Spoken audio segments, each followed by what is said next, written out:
Cheryl, we'll come back to you shortly as you continue to dig down into those numbers. Joining me now to break it all down is Georgia Congressman and House Budget Committee member Earl Buddy Carter, former Kansas City Federal Reserve President and CEO, former FDIC Vice Chairman, and Mercatus Center Distinguished Senior Fellow Thomas Hoenig, and the Big Money Show co-anchor Taylor Riggs. Also with us, Pete Najarian, and of course, Liz Peek.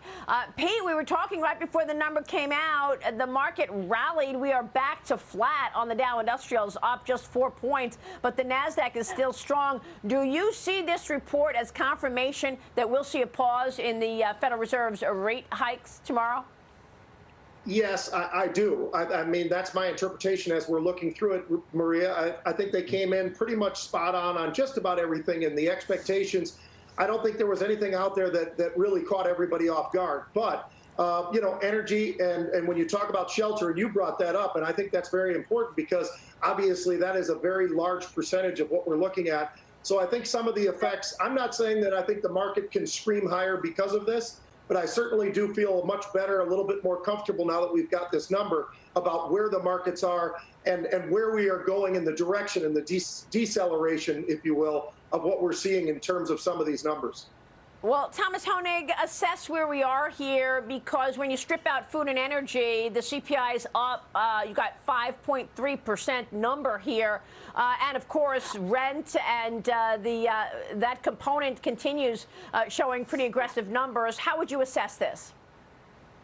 I would say that I would agree that the Fed has been talking about, and the discussions inside have been perhaps stressful, but I think they're going to pause for this and let things play out a little bit before they go forward with this. I think there's a good reasons to raise rates. The market is still strong. We have a lot of demand. There's still excess savings that are being spent. That's why the consumer remains strong. On the other hand, there are these these expectations being met or better. That is, inflation moderating modestly. And based on that, those who are wanting to hold and see how the past increases continue to play out, at least till July, will carry the day. And I think that's where Powell is himself, and we'll see. But I do worry that that's how they communicate it, because if they do pause, the markets will begin immediately to start talking about cuts again, rather than this is a pause to see how it is. If these inflation numbers stay where they are even now, they'll begin to raise again in July, and that's exactly what they should do. Thomas, why do we see some areas as sticky as they are, like rent, continues to see aggressive increases? Well, I think partly because the way they compute it is somewhat owner's equivalent rent is kind of after the fact of all these housing increases, and therefore the rents are kind of in a sense catching up with that. And they keep talking about that should moderate. Well, we'll see if it moderates. But that's one of the reasons why they do that. Used cars, the way demand is playing out, I don't know that there's a great explanation for that, but it is a fact that they are still up there. But others are coming down, as we've seen, and I think that's what they're going to put their money on and pause. If they don't, I think that would be a surprise. Well, we will also hear from Treasury Secretary Janet Yellen today. Representative Earl Buddy Carter, talk to us about what you're expecting there, because the Treasury Secretary, when we first started seeing this spike in inflation, says it was transitory. What are your thoughts on how she'll explain where we're going from here? Well, I'm sure she'll make it out to be as good as she can. But at the same time, we are far from out of trouble here. Yes, I agree. The Fed may pause this month and may not raise interest rates, but that doesn't mean they're not going to raise them back in July. We've still got some serious problems in our economy. The labor shortage. Last night I had dinner with a group of engineers, and they were telling me, we need help. We need engineers. One company said they had 1,700 employees. They'd hire 200 today if they could find them. We've still got high interest rates. In the lobby this morning, I was talking to a young lady who said, you know, I wanted to buy a new car, but I just can't afford it right now. It's so high. Inflation, interest rates, those are the type of things that we've still got to work on in this economy. And, you know, Janet Yellen will paint a pretty picture, yes, I'm sure, but I'm not sure I believe her. So where does policy go then at this point? What can you do in terms of ensuring growth? I don't see a growth plan here in terms of taking the economy up. Well, let's go back to what we did with the Fiscal Responsibility Act, because we did include that. You know, we talk about inflation. Well, we cut non-defense spending. That's going to help bring down inflation. Let's talk about high interest rates. We addressed that as well. And about growing our economy, NEPA reform and reform in our permitting process. That's going to help grow our economy. You know, the Fiscal Responsibility Act is a good first step. It is not the end all, but it is a good first step. Cheryl, you've got more. Well, I've been digging into these numbers. One of the sticky pieces I found here, airline fares actually jumping 3.1% just on a month-to-month basis. And we've heard from the major airlines already telling us that they believe that these prices and capacity is going to be tight for the rest of the year. So that's not going to change. Also, for the first time since June of 2021, we saw household furnishings actually drop. That was a surprise. And then eggs, believe it or not, get this, Maria, eggs were down 13.8% month over month. That's the largest decrease we've seen since 1951 when when the CPI was created. That's very good, and it's been a real expense for families out there for sure. Taylor Riggs, jump in here. What strikes you most about this report? Yeah, I really am focused, continued, Maria, on core that continues to be higher than headline. I think overall, yes, this is good news for a Federal Reserve, but if you're still looking at a core number at 5.3%, we're still nowhere near 2%. And I really think that highlights how quick and easy it was in the last year to get from 9 to 5. And a lot of these Federal Reserve officials have said the sticky part is the tricky part too is going to get from 5 to 2, and how do you do that? And so for me, maybe you skip in June and maybe you go another 25 in July, but for me, the key is going to be how long do we hold at 5 or 5.25 before we start cutting? You have the markets really egging for a cut, and I think if they can actually hold here at higher for longer, then that actually could be something that maybe the markets haven't really digested and really thought about. Liz Peek, jump in. I think the good news in this report is that wage increases were pretty modest, and also that rents are definitely the increase in rents is slowing, and that is such a big component, about 30% of the CPI, so it's extremely important. On energy, totally right. The headline number is very important. Energy has been a big factor in it. Here's how we can confront that, Maria. Drill, baby, drill, as President Trump said the other night. We can turn around our own energy fortunes by basically exploiting our vast resources of oil and gas. That's something this administration probably won't do. One further thought, I think the Fed has to take into account the credit squeeze, which is taking place in the economy right now. It's not all about interest rates right now. It's also about the fact that banks are slowing lending, and that is going to impact growth over the next several months. Absolutely. Thomas Hoenig, what about that? How would you characterize the credit tightening that we've been seeing? After all, Federal Reserve officials said that that's one reason that could tip us into recession later this year. What's going on in the banking sector?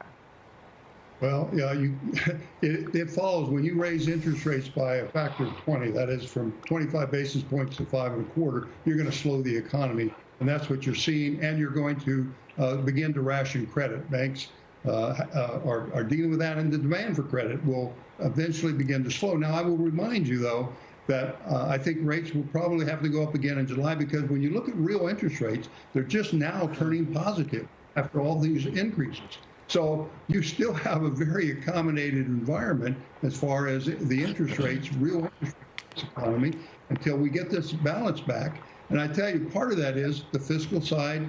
The Congressman is right. We've got to get the spending back under control so that then the private sector can prosper more in terms of credit availability, lower real rates over a long period of time that are not managed by nominal interest rate manipulation, but by the real economy growing. So we have some real challenges ahead, but I don't think they're done. Thomas, shouldn't the Fed or Jay Powell be calling out the fiscal side of this? I mean, let's face it, this is all stimulus, and Joe Biden is still trying to spew more stimulus in there by pushing for student loan relief, that he wants to forgive all of this student loan debt. And yet it feels like it's the Fed, even after all the mistakes they made about leaving rates where they were for 15 years. Now they're facing this tsunami of constant spending. The Fed's the only one rowing the boat in terms of pulling down inflation. Right. I think the Fed has to deal with that, at least has to encourage that be addressed, because the deficit this year will be $1.5 trillion. And even the budget office says it's going to be $3 trillion in less than 10 years. So we have a major spending problem that will complicate the ability to carry out monetary policy in a systematic way without igniting inflation. And the Fed's are going to come under enormous pressure to monetize this debt as it goes forward from here, because they're projecting 22 trillion increases in debt. So you can't do that. You have to begin to address that issue as well. It can't be just all monetary. Exactly. That's what I'm saying. And you would think that Jay Powell should be calling it out and saying, look, this is a problem. This is why we're having such a hard time here. Buddy Carter, you just mentioned you're talking with people and they're saying they can't find people to work. What are they saying? What's the problem? Why is productivity down? And why can't these small businesses find the right employees to work? Well, a big reason is because a lot of people are staying at home because the government's been sending out money. That's why in the Fiscal Responsibility Act, we had reforms to SNAP and the TANF to have work requirements to make sure people are getting back to work, able-bodied people. Now, not single mothers, not people who can't work, but able-bodied people need to get back to work. The labor participation rate is not where it should be right now. Yeah, absolutely. Pete Najarian, what does all of this mean for you as an investor, as a trader? Where do you want to be positioned in an environment where we still have inflation as a problem, still watching rent and car sales and all of the rest, even as inflation is off of the highs? Yeah, it gives me reason to look at specific areas for sure. I'm even specifically looking right at transportation, because of the fact when you look at something like the airlines and you see, okay, look at energy costs, and we see where they are, we see the direction that they are going, and obviously that's going to be phenomenal for the airlines and others in the transportation industry because of the fact that we're seeing some of those numbers come down.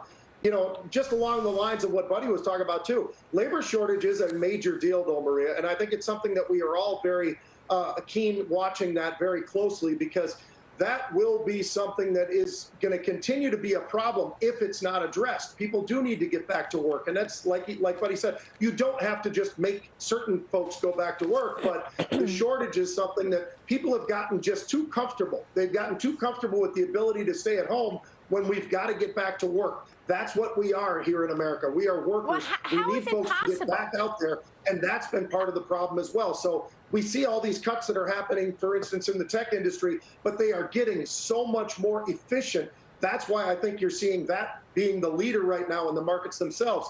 Everything from Adobe to Apple to Microsoft to you name it. It's just been an incredible run. Throw in a Salesforce, throw in what we saw from Oracle today. Oracle's earnings were absolutely unbelievable when you really looked at them, and you looked at them in depth. You see where the earnings growth is there, very strong. You look at the revenue growth there, incredibly strong. So there are things going on in behind the scenes, but not everybody is really fully paying attention to how efficient things are getting. And unfortunately with that, you see a lot of cuts of jobs across that entire industry. Yeah, I'm glad you mentioned Oracle. The stock is up in the pre-market in reaction to those better than expected numbers that you just mentioned. We got Oracle, one of the leaders in the NASDAQ this morning. Taylor, your thoughts? Yeah, I think, Maria, for this market's really interesting. A lot of people are sitting here and questioning if you've come up 20% and you're in a new bull market, have you missed out on the rally? I think it was interesting that we heard from Goldman Sachs yesterday, raising their price target again to about 4,500, citing lower than expected inflation and the resiliency of this economy, which to me is astounding, and the health of the consumer, frankly, so far, that defies all of the odds against what you think would traditionally happen when a Fed is raising rates. So they're talking about it'll continue to support equity multiples. They're going to 4,500. Bank of America as well, also noting that once you get into a new bull market, 92% chance going back since the 1950s that the gains continue the following year. So I think a lot of people are looking at this market and thinking, as long as the Fed is holding and if a lot of the big hiking cycle is behind us, maybe the multiples are stable here. All right, we've also got some further inflation data coming out tomorrow. We got the producer price index, then we got retail sales. Cheryl, what does that look like? Yeah, I was looking at the estimates for that because we are not done by any stretch of the imagination when it comes to economic data for the week. If you look at PPI, we are looking for just a slight fractional decline month over month for PPI. That's another core number for the Fed to look at. That's going to be during their meeting. Whether or not they look at it, I have no idea. I'm not in those meetings. But as far as core year over year, we're still looking at a 2.9% annual estimate for core PPI. And then retail sales, that's going to be another one that's going to be interesting. In particular, after we had all that pressure with the regional banks, we're still looking for kind of a fractional decline for retail sales month over month. If you strip out autos, a little bit of a gain. So, you know, the other thing when I was digging into the numbers, Marie, and I was thinking to you, I was looking at look, smartphone prices luckily are down about 15% year over year, but pet food is up 13.8%, Maria. I find this very upsetting. I mean, my cat, he's getting more and more expensive every day, Maria. Yeah, well, we spend that money for our pets for sure. People spend up on it. But Thomas Hoenig, address that issue of productivity for us. Why is it that we're seeing such a hard time? People don't want to go back to the job. How are they living if they're not getting their salaries and they still are pushing to go back? Well, I think productivity is more than just who's going back to work. It's people are working, but they still are working remotely in many instances. That is probably less efficient. We have had a long period of very low zero interest rates, and then we move them up. Well, that means over a long period of time we had, shall I say, some malinvestment, a lot of it going on, so that reduces productivity. Those things take time to come back.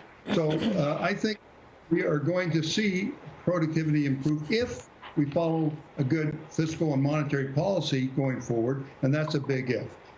Fiscal policy has to control, monetary policy has to also be administered much more carefully. As I said, we still have interest rates at zero. That means there's a lot of stimulus there in real time. And I think those are factors that will affect productivity going forward. Monetary inefficiency does go together if it's excessive. And what about that, Buddy Carter? Oh, I would agree. We've got to have this in order to get the economy going again, and we've got to get people back to work. If you want to see some empty parking lots, come to Washington, D.C., to some of these federal buildings. These federal employees still haven't got back to work. We've been very concerned about that in Congress, and we've been bringing this up at a number of different hearings. We've got to get people back. And it's a big, big problem, something that's got to be addressed, and the productivity is the key. And we are American. We're the most productive nation in the world. We've got to get our workers back. Liz Peek, jump in there. I would just throw in a comment about the outlook for oil prices. Oil prices have been under a lot of pressure, which has certainly helped the CPI numbers. Top line number look pretty good. But remember that China is really struggling to recover from its COVID lockdowns. They've just put through some stimulus measures in China. They're very intent on ramping up growth in China. That's going to make a big difference to oil markets. Oil prices are up today, I suspect, because of that. And also don't forget that Saudi Arabia is doing everything possible through OPEC Plus to raise prices. So I would not count on this benign energy environment, price environment, continuing through the end of the year, Maria. And as you know, that's extremely political. And second comment would be, I think it's just a matter of time before the Fed starts to dial back their target. 2%. I've already heard Democrats talking about 2% being unrealistic. Look, core inflation's up 5%. We're not going to get to 2% anytime soon. Do you agree with that, Thomas Hoenig? I certainly do not think it would be wise to allow the inflation target to move up. It's not going to solve any problems. It's not going to address the real issues that are behind it. In fact, it will make those issues worse. And I think if we start thinking that way and they start thinking about cutting rates before you get back to 2% or on the way to 2% strongly, then you're going to reignite inflation and you're going to have a bigger mess 2 years from now than you have right now. So you've got to stay with the priorities. The priority is to get inflation back down to 2%. Yes, they may pause, but at where real interest rates are now and where they need to be, they're not there yet, and they know it, and they need to move forward. And if they get knocked out of it, then I think we will pay a dear price later with higher inflation and a less productive economy, not a more productive economy. But is monetary policy their own tool, Thomas? I mean, how will they do it? It's just raising interest rates. That, and they're going to continue to shrink the balance sheet. Will put pressure on the fiscal side. If we continue to borrow and the Fed isn't buying those debt securities, it's going to put more pressure on interest rates and draw more resources out of the private sector, which will only hurt us. So they need to get the inflation down now. I understand the pause, but they need to get the inflation number now, or they're going to draw this out, and I think we're going to have more inflation in the future, not less. Yeah. Pete Najarian, give us your take in terms of the PPI and what you're expecting in terms of the macro story. Yeah, I think these numbers just get a little bit more interesting all the time, Maria. And, we have to really dig through when we're going through them, whether it's CPI or PPI. And you, as you guys are showing on the screens, you're looking at all the in-depth and the dig from that perspective. And I think that's the way we have to look at this thing. I think that when you look at the markets, are we moving in the right direction? Probably. Have we decelerated in some of the inflation? Absolutely. But it isn't over yet. And Thomas's point, when you look at certain factors that we are studying right now, and you look at them very, very closely, there is some work to do. And the pause is just a pause. I do agree with that. And I think then they become data dependent, and we'll hear a little bit more from the Fed itself in terms of here's the direction we're going to be going. And they will be data dependent. And they've been very transparent. But I'll tell you what, if we get to that point and we pause and then all of a sudden we think we're done, I'm not so sure that that's the case. So we're going to have to see how some of these numbers really do measure up as we get a little bit closer to the next Fed meeting. I'm already going ahead, Maria. July. Well, that's right, because that's what, Thomas, go ahead. Well, I was saying, Maria, and that's the point. I think the pause will start introducing more discussions about cuts, and there'll be a lot of pressure and expectation begin to set. And we'll hear from the Fed saying, well, we can't surprise the market. We can't surprise the market, and it'll delay the necessary increases, should they be there, rather than move things forward. And that would be a very dangerous thing in terms of the inflation outlook longer term. Maria, quick, can I jump in on the Fed fund futures rate? Because going into this report 25 minutes ago, there was a 1 in 4 chance that we would see some type of maybe a hike in this meeting this week. Basically, they're saying 75% chance you're going to have a pause tomorrow. But after this report, that changed to a 1 in 5 chance that you would see any movement tomorrow from the Fed, meaning that they've really doubled down. But I like the point that Pete Najarian and Thomas Honig is making about July, because this data could shift based on what Liz Peek is talking about, and that is the energy price story and the OPEC story in particular. So I think tomorrow, I think we know what we're going to get. The market's not going to be surprised. But I think July could be a different story, and you've got a lower volume environment for the markets in July. At the same time, though, Thomas, you're also seeing all of this debt rollover this year, and small and mid-cap companies are facing much higher rates. We know that we saw a string of bankruptcies in a 48-hour period just a couple of weeks ago as a result of these higher rates. So what will be the impact, ultimately, of this rate-rising experiment? I think we have more volatility. I think the economy is going to if they continue to raise after this pause, the economy is going to slow. That's why you're raising rates, number one. And number two, you have to know when you raise rate, when you put a financial system on a system that has 0 interest rates for over a decade, basically, and you suddenly move it up to 5.25%, you're going to have liquidity, and you're going to have other banking problems, and that's what we're seeing. And the problem is, you can't avoid it. It's what you've created, and now you have to get through it, and there's going to be pain there. And I think what they need to be concentrating on is how they're going to deal with the liquidity problems that some of these banks will face as confidence erodes, should we have another bank, even a single bank failure that then begins people thinking again and worrying. So they've got some planning to do on anticipating the downside of these actions on the economy and on the financial system, and how they're going to deal with that, because it's going to be painful. You can't avoid it. That's right. And Buddy Carter, that's where policy comes in. I mean, we're hearing that the Biden administration wants to put more pressure on the banks by raising capital requirements, by raising issues for small and mid cap. It's not a brushstroke situation where the systemically important global banks should have the same regulation as the smaller banks, right? Absolutely, and you see what has happened to the regional banks. I mean, they have tanked. It's unbelievable. But, you know, to Thomas's point, it's about the message that's sent out there. The confidence level of small businesses right now at a 10-year low. They don't have the confidence that they need. America needs to get confident again. Our businesses need to get confident. That's why it's so vitally important that we have permitting reform, that we get our economy growing again. And the administration is not helping with this type of policy. Right. And of course, let's point out small business, the largesse of lending for small business comes from the regional banks. So that's the issue and why we watch the regionals. Great conversation, everybody. We so appreciate everybody's time. Buddy Carter, Thomas Hoenig, Pete Najarian, Taylor Riggs, Liz Peek, Cheryl Casone. Great programming. Dow Industrials now up 106. NASDAQ continues to soar, and we'll be back tomorrow with more.